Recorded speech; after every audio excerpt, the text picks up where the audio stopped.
So I watched Hazbin Hotel recently, and I'm going to be honest, I really didn't like it. But it got me thinking about Helluva Boss, which is another show made by Vivzy Pop, and one that I actually like. Now don't get me wrong, I also think Helluva Boss sucks, but not in the same way as Hazbin Hotel, where Hazbin Hotel was just really boring for most of it, except for that one episode that's actually really good. Helluva Boss is not boring.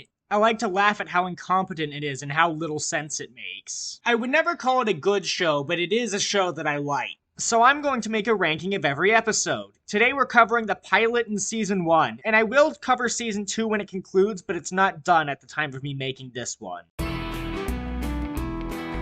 Vivzy Pop and I seem to agree on one thing, and that's that a pilot should be a proof of concept rather than necessarily a setup to the entire show.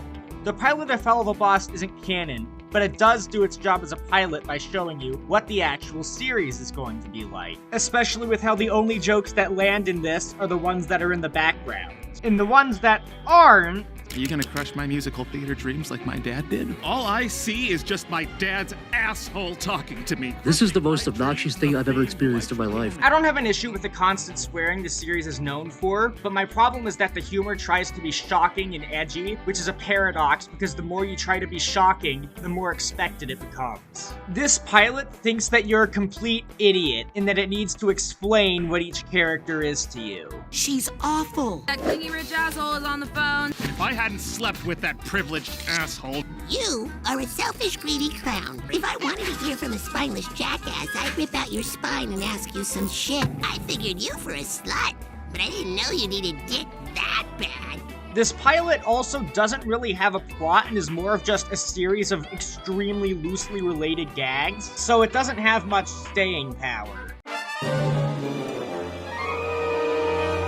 So Moxie doesn't want to kill or ruin a family, making me wonder how he got this job in the first place, so he ends up messing up the mission, leading the family to try to kill IMP. This is way more effective in establishing the characters and what they do than the pilot was. It only focuses on Blitz and Moxie and establishes their relationship, which is way better than trying to cram in as many people as possible to establish who they are. Which isn't to say that the other characters aren't still there, but they're given much less focus. And I will say, I like the change that Luna is more of just an apathetic person than just a menace to society like she was in the pilot. That's way more pleasant to watch. This episode goes above the pilot, despite the ending going against Moxie trying to spare the family because he ends up accidentally getting them killed, and I guess the writers just put that in because they thought it would be funny, despite it undermining the point of his character in the episode. Yeah, fuck that family.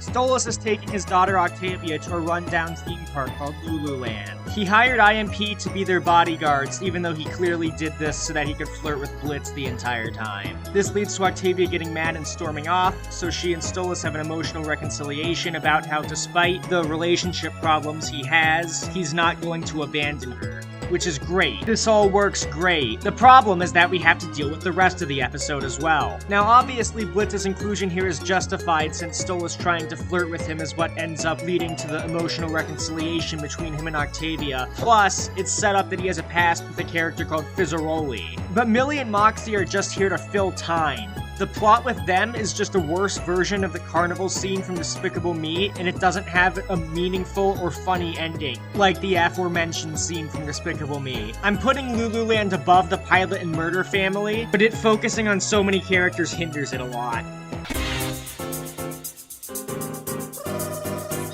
I can't sugarcoat it, this episode is a complete and utter mess. So it starts with Blitz challenging his ex Verosika to a challenge and Luna having a crush on her bodyguard Vortex, but then as it goes on, it also has a plot about Millie and Moxie. Oh, and there's also a giant monster catfish, as if there wasn't already too much going on. And apparently everybody that they kill in this episode has to be somebody that they have a client who wants them to kill that person. Apparently every single person that anybody wants dead happens to be on this one specific beach? And also, apparently, IMP can't be found out by humans, even though them not wearing disguises was never an issue before, and they were fine with letting this family get off the hook. And when they do get seen in this episode anyway, it turns out none of it mattered because the humans mistake them for possums. I love lazy writing. This episode goes at the bottom of the list.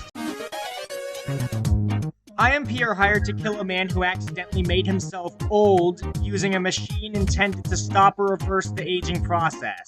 Why does a machine intended to stop or reverse the aging process have the option to make you older? The answer is don't think about it. They decide to let him kill himself after seeing that he's suicidal for being old and being unable to do anything. Why doesn't he just go back into the machine and reverse the process? The answer is don't think about it. Cherubs come down from heaven to try to convince the man not to kill himself. So why doesn't IMP just shoot him like they originally planned to do? The answer is don't think about it. It ends up becoming a back and forth between IMP and the cherubs to try to convince the man whether or not it's worth living. Ending with the cherubs getting banished from heaven because Your actions resulted in the death of a human. even though no, it's this guy's fault?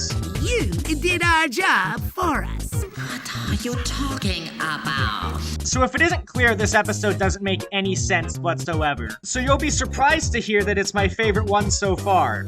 Why? Because it's actually funny. The obnoxious style of humor the show is known for is still present, but it is noticeably toned back from what the norm is. And the jokes that they decide to replace it with in this episode, for the most part, are actually really good. Goodbye, my one true love. I don't know how this happened, but I'm not complaining. Top of the list.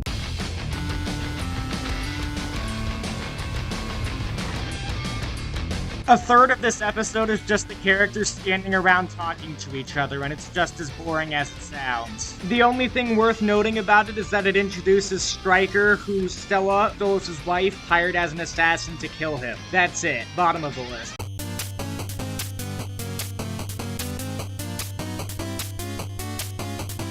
There are government agents who somehow have footage of the events that previously happened, and they capture Blitz and Moxie so they can be taken seriously with thinking hell is real. They are drugged, and their hallucinations happen to have unique animation styles, which I really appreciate. In Moxie's hallucination, he's forced to confront his problems with Blitz, and in Blitz's hallucination, he's forced to confront his problems with Moxie and other people who he's thrown away. This is because he's afraid to love people, and Stolas is the next link on that chain. Millie and Luna show up to rescue them, there's a big fight scene, but then the agents get the upper hand. Quick, the book! I can't read the spell in this light. Use Blitz's phone. We see that he has it with him during the fight scene and that it has power. Why don't you use his phone as a light source? Stolas comes in to save their asses. Hold on, how did you know that we needed help? I have my ways. The agents now have evidence that they need to be taken seriously, which is footage. The exact same kind of thing they had before, where they weren't taken seriously. So yeah, despite the ending of this episode being really bad, I think the rest more than makes up for it. The fight scene and everything before it are great. I especially like how the hallucinations are used as an opportunity to take a deep dive with the characters. Top of the list. Right after the episode where it's established that Blitz cares about Stolas, we get Blitz using Stolas as a means to spy on Millie and Moxie in a nightclub, and completely ignoring him. Luckily, that hiccup is really my only problem with the episode. Moxie sings a song about loving Millie, which causes Asmodeus, the King of Lust, who runs the nightclub, to step in and make fun of him for not being lustful at this club. So Blitz steps in to defend them, and then the bullying is directed towards Blitz and Stolas, embarrassing them and causing them to leave. Stolas, enjoying the time that he and Blitz have together, wants to hang out with him more, but Blitz then rejects him and pushes him away like he does with other people who he gets close to. Absolutely fantastic. I especially like how this bullying scene is done in a musical number, and how Millie and Moxie's healthy relationship is treated as a complete opposite of Blitz and Stolas's. I'm putting this at the top of the list. What an absolutely fantastic way to end the first season of Helluva Boss. I don't think they could have done something but- What? What do you mean there's more? It literally says finale in the title! The actual Season 1 finale is a random party episode, because that decision went oh so well for Rick and Morty. You know how a third of Harvest Moon is just a really boring conversation?